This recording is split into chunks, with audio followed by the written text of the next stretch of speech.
아버지, 모슬의 여사가 호적 올려주지 말란다고 영원히 호적에 안 올려줄 거예요? 우리 집 밥 같이 먹은 게 30년인데 참 너무한다.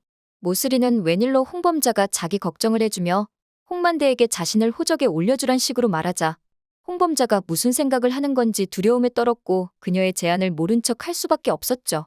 만약 홍만대가 자신을 호적에 올리려고 한다면 오순영에서 모슬이로 신분을 세탁했던 자신의 과거도 드러날 수 있는 상황이었기 때문에 홍만대가 직접 먼저 제안을 한다 해도 반드시 거절을 해야 하는 입장이었고 자꾸 호적 운운하는 홍범자를 보면서 겁이 날 수밖에 없었던 것인데요. 하지만 모슬이가 거절하는 걸 본 홍범자는 어떻게든 음지에 있는 모슬의 정체를 양지로 끌어올려 홍만대가 알아채게끔 만들어야 했어요. 사실 홍범자는 독일에서 돌아온 백현우를 찾아가 마치 자기 집안에서 일어난 일이 아닌 것처럼 백현우에게 조언을 구하면서 물어보길, 조카사위, 내가 지금 조카사위 힘든 건 아는데 내 친구가 워낙 곤란한 상황에 처해 있어서 이거 하나만은 꼭 알아보고 싶어서 말이야. 내 친구 아버지가 30년 된 내연녀가 있거든? 근데 그 내연녀가 자기 정체를 숨기고 다른 사람인 척 위장을 해서 살았더라고. 내 친구 아버지 내연녀는 원래 경기도 하성시 서도동 세번지 128-3번지에 살았거든? 그리고 추락사에서 죽었다는 사망증명서까지 떡하니 구청에 기록되어 있는데 지금 전혀 다른 사람인 척 살고 있더라고? 심지어 감옥도 다녀온 데다가 애도 있었어. 수용자 기록부를 살펴보니까 간통죄로 감옥에 갇히기도 했고 그전에도 또 무슨 죄를 하나 저질렀고 아이는 감옥에서 출산하기까지 하고 진짜 대박이지. 그런데 내 친구 아버지는 자기 내연녀가 감옥에 갔다 왔다는 것도 아이가 있다는 것도 자기 신분을 없애고 남의 신분으로 살고 있단 것도 까맣게 모르고 있는 것 같더라고. 도대체 이런 상황에서는 어떻게 하면 좋을까? 백현우는 진지하게 말하는 홍범자를 빤히 쳐다보았고 설마 고모님 본인 일이냐고 직접적으로 물었습니다.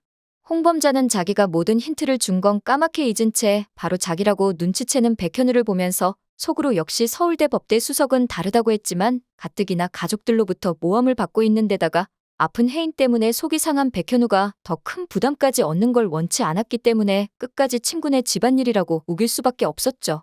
그렇기에 백현우는 이게 모슬이에 관한 일이라는 합리적인 의심을 하면서도 마치 홍범자 친구네 집안일인 것처럼 조언을 해줄 수밖에 없었습니다.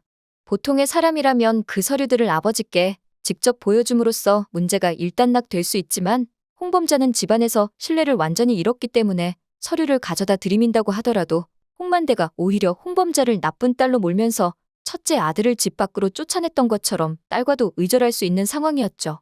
백현우는 이게 진짜 퀸즈 집안일이라면 그깟 서류 몇 개를 들이민다고 하더라도 모슬이를 이기는 건 어려울 거라고 판단했기에 매우 진지한 어조로 홍범자에게 조언하길 신분 세탁을 한 시점이 1993년이라고 하셨죠?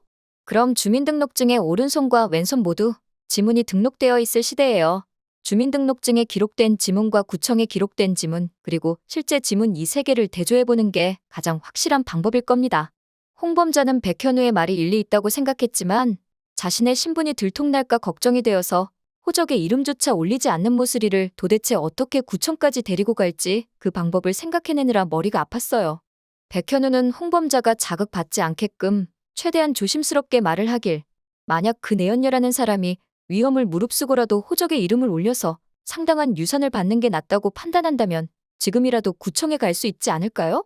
홍범자는 백현우의 말이 일리 있다고 판단해 마치 모슬이를 위해서 제안하는 것처럼 아버지 호적에 이름을 올리라고 말했지만 모슬이는 끝까지 괜찮다며 거절을 한 것이었죠.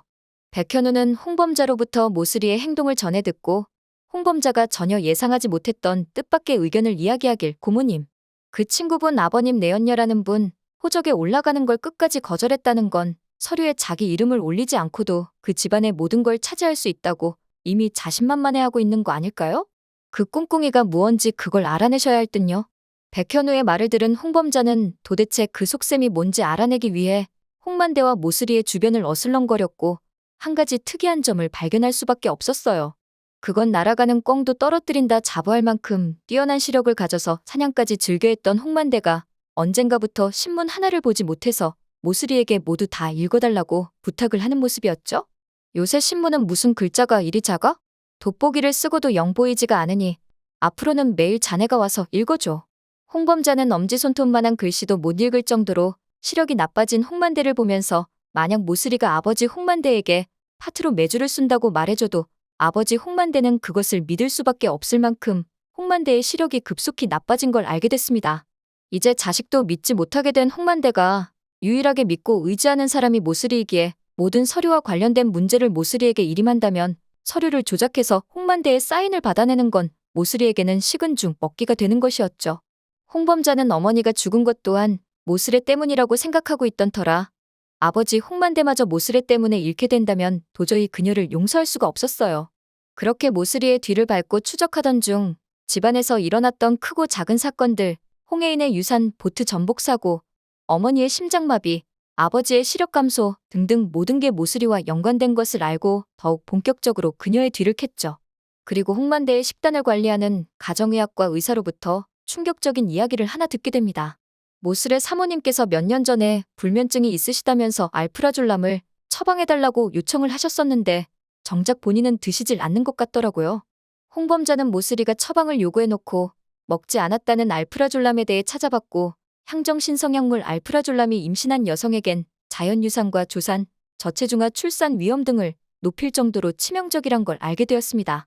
그런데 모슬이가 그 약을 처방받은 시기가 바로 조카 홍혜인이 임신한 시기로 온 집안의 경사라고 신나하면서 모든 가족들이 행복하던 때였죠.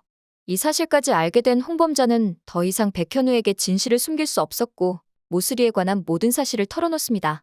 그리고 백현우는 어쩌면 자신의 아이가 유산된 게 모슬의 때문이란 걸 알게 되었고 너무나 비통하고 침통한 목소리로 홍범자를 향해 단호하게 말하길.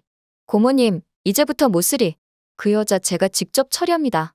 한 번도 본 적 없는 단호한 백현우의 표정에 홍범자는 백현우라면 모슬이의 모든 범죄를 완벽하게 찾아낼 수 있을 거라 확신했어요.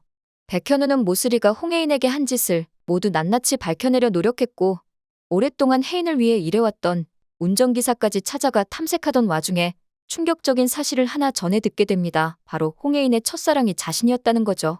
백현우가 인턴 홍혜인에게 우산을 건네주고 버스 정류장에서 싱글벙글 신나하던 모습을 홍혜인이 모두 다 지켜봤었다는 것과 백현우가 퇴근할 때까지 기다리던 홍혜인이 자신이 탄 버스 옆에 바짝 따라붙어서 자기를 쫓아 퇴근했을 정도로 자신을 진심으로 아주 많이 사랑했다는 걸 이제라도 알게 된 백현우는 홍혜인의 진심을 다 알게 됐기에 더 열심히 모슬이와 패거리 일당의 범죄 증거를 찾고자 노력할 수밖에 없던 것이었죠. 그러던 중 퀸즈 가족회의에 소집되게 되었고 도청장치 수신기와 이혼합의서가 방에서 발견되게 어떻게 된 건지에 관해 해명을 요구받게 됩니다.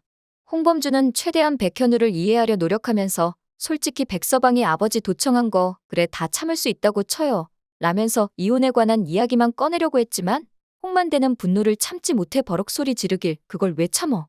백서방 자네 나랑 따로 이야기 좀 합세 라면서 백현우를 자신의 서재로 불렀어요. 백현우는 최대한 절제되고 냉철한 말투로 말하길 할아버님 도청기 수신기를 둔 건 제가 아닙니다. 제 방 천장에는 혜인이와 저희 아이를 위해서 달아둔 형광별 스티커가 하나 있는데 그 안에는 몰래 카메라가 설치되어 있어요. 그 영상에 나온 진짜 범인의 모습 지금 바로 보여드리도록 하겠습니다. 백현우는 자기가 독일에 간 틈을 타서 사냥터 철조망을 잘라놓은 범인이 자신의 방에도 들어올 것을 예상하였고 일부러 주성테크 명함도 책상 잘 보이는 곳에 쉽게 발견하도록 올려놓았던 것이죠. 할아버님, 도청기 수신기를 제 방에 놓은 사람 그리고 할아버님께 도청기의 존재를 알린 사람 그 두 사람은 바로 동일 인물입니다. 그렇기 때문에 퀸즈를 지켜내시고 싶으시다면 반드시 그 사람을 멀리하십시오.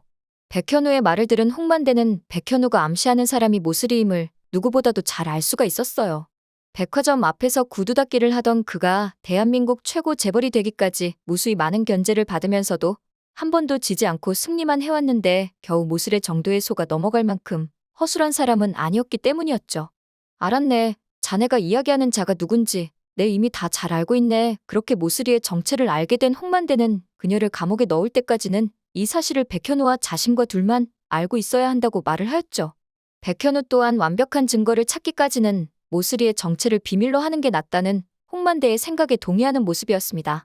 그리고 얼마 후 모슬이와 은성, 그레이스고 천다혜는 모두 감옥에 가게 되었고 특히 30년 동안 악행을 벌여왔던 주동자 모슬이는 무기징역을 선고받으며 죄값을 받게 되었습니다. 오늘 영상 재밌으셨다면 구독과 좋아요 부탁드려요.